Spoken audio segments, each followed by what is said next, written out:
Vision Bangla television. গাজীপুরের বাগেরবাজার শিরচালা সরকারি প্রাথমিক বিদ্যালয় প্রধান শিক্ষক মাহফুজা বেগম ম্যাডামের দক্ষ পরিচালনায় সরকার স্কুল ফিডিং কর্মসূচি এখানে সফলভাবে চলছে। প্রতিদিন পুষ্টিকর টিফিন পেয়ে শিক্ষার্থীরা আনন্দিত, বেড়েছে উপস্থিতির হারও।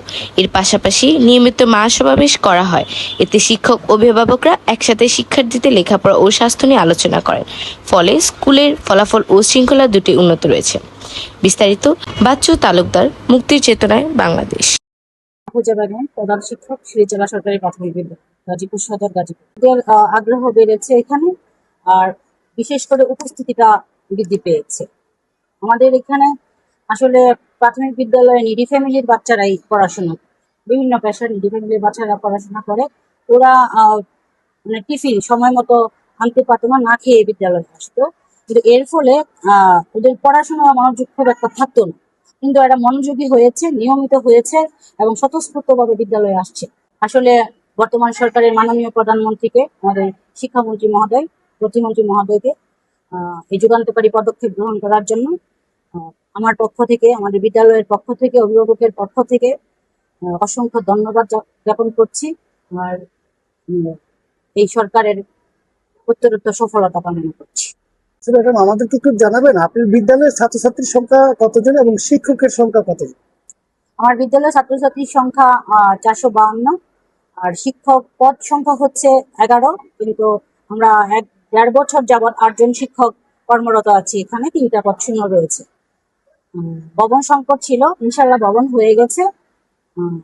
ছাত্রছাত্রীরা গাদাগাদি করে বসতো, আশা করি এই সমস্যা এখন আর থাকবে না, আমরা ভালো একটা পরিবেশে শিক্ষার্থীদের বসাতে পারি। এই স্কুল ফিডিং শুরু হওয়ার পর থেকে যেটা সবচেয়ে সফলতা আমি পেয়েছি, এটা হচ্ছে উপস্থিতি প্লাস হচ্ছে টিফিনের পর অনেক শিক্ষার্থী ছুটি নিয়ে চলে যেত, পালিয়ে যেত, কিন্তু এখন আর সেটা হচ্ছে না। এই জন্য আবারও আমি গভর্নমেন্টকে ধন্যবাদ জানাচ্ছি, মাননীয় প্রধানমন্ত্রীকে ধন্যবাদ জানাচ্ছি যে এরকম সুন্দর একটা উদ্যোগ নেওয়ার জন্য। আর আমার মেসেজ থাকবে যে প্রাথমিক বিদ্যালয় সম্পর্কে যে নেতিবাচক ধারণা যে মিডিয়াতে প্রচার হচ্ছে, আপনারা আসুন, প্রাথমিক বিদ্যালয়ে শিক্ষার্থীদের ভর্তি করান, আমাদের পড়াশোনার মান যাচাই করুন, আমাদের কার্যক্রমগুলো দেখুন। আশা করি আমরা কোনো প্রাইভেট বিদ্যালয় থেকে পিছিয়ে নিই। দু একটা নিরবিচ্ছিন্ন ঘটনা ছাড়া, দু একটা স্কুল ছাড়া আমার মনে হয় আমাদের 95% সরকারি প্রাথমিক বিদ্যালয় পড়াশোনার ক্ষেত্রে অনেক এগিয়ে আছে। সমস্যা হচ্ছে নৈশ প্রহরী আর বুয়া যেটা আয়া, ওটা নেই। আমি বেতন কর্তৃপক্ষের কাছে আমার প্রত্যাশা রইল যাতে অতি দ্রুত, শুধু আমার না, বিভিন্ন স্কুলে এই প্রবলেমটা আছে, পরিষ্কার পরিচ্ছন্নতা প্লাস হচ্ছে স্কুলের সিকিউরিটির একটা বিষয় আছে। আমাদের মহামূল্যবান জিনিস এখানে থাকে, ল্যাপটপ, প্রজেক্টর, এগুলো অফিসেই থাকে। সেজন্য যাতে নৈশ প্রহরী দপ্তরের ব্যবস্থা এবং পরিষ্কার পরিচ্ছন্নতার জন্য আয়ার ব্যবস্থা করা হয়, সে আবেদন পেয়ে থাকছি। আসসালামু আলাইকুম। ফুড ফিডিং প্রোগ্রাম সরকারের একটি ভালো উদ্যোগ। আমাদের স্কুলের বিভিন্ন বাচ্চারাই দরিদ্র পরিবার থেকে বিলং করে। তারা বেশিরভাগ বাচ্চাই বাসা থেকে খাবার আনতে পারে না। সরকার যখন ফুড ফিডিং প্রোগ্রাম গঠন করে, তখন থেকে স্কুলের বেশিরভাগ বাচ্চাই বাসা থেকে খাবার আনে না। যেহেতু স্কুল থেকে ফুড ফিডিং প্রোগ্রামের জন্য রুটি, ডিম, কলা ও বিভিন্ন পুষ্টিকর খাবার দেওয়া হয় থাকে, এর জন্য বাচ্চারা প্রয়োজনীয় পুষ্টি উপাদান পায় এবং বাসা থেকে আর খাবার আনে না। এর জন্য আমি সরকারকে অনেক অনেক অনেক ধন্যবাদ দিই। সরকারের জন্য আমি অনেক ধন্যবাদ জানাই, কারণ স্কুলে অনেক দরিদ্র মানুষ থাকে। দরিদ্র মানুষ আগে বাসা থেকে আমরা খাবার আনতাম, কিন্তু স্কুলে অনেক দরিদ্র মানুষ থাকে, তারা খাবার আনতে পারে না। সরকার খাবার দেওয়ার পর থেকে স্কুলের সবাই খাবার খেয়ে থাকে। স্কুলে অনেক বিভিন্ন পুষ্টিকর খাবার তারা দিয়ে থাকে, যেমন রুটি, কলা, দুধ, ডিম ইত্যাদি দিয়ে থাকে।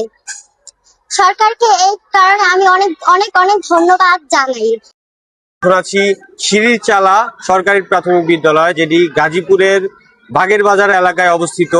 এখানে আমরা এসে দেখতে পারি শিক্ষার্থীরা অতি সুন্দরভাবে তারা পড়াশোনা করছে এবং সরকারের যে টিফিন ব্যবস্থা, ফুড ফিডিং ব্যবস্থা, এই ফুড ফিডিং এর জন্য শিক্ষার্থীদের পড়াশোনায় আগ্রহ বাড়ছে। প্রতিদিনই ক্লাসে উপস্থিতির মান বাড়ছে। তারা আগে যেমনটা এখানকার প্রধান শিক্ষিকা আমাদের জানিয়েছে, আগে একটা সময় শিক্ষার্থীরা টিফিনের পরে বাসায় চলে যেত, তাদের খুঁজে খুঁজে পাওয়া যেত না, চুরি করে চলে যেত। এখন তারা সম্পূর্ণ ক্লাস শেষ করে তারপরে তারা বাসায় যায়। এই জন্য যার কারণটা হচ্ছে, মেন কারণটা হচ্ছে সরকারের যে টিফিন ব্যবস্থাটি পেয়ে শিক্ষার্থীরা অতি আনন্দের সাথে তারা ক্লাসে আসে এবং পড়াশোনা করে চলছে। গাজীপুরের বাগের বাজার থেকে মেহেদী হাসান হীরা, ভিশন বাংলা টিভি।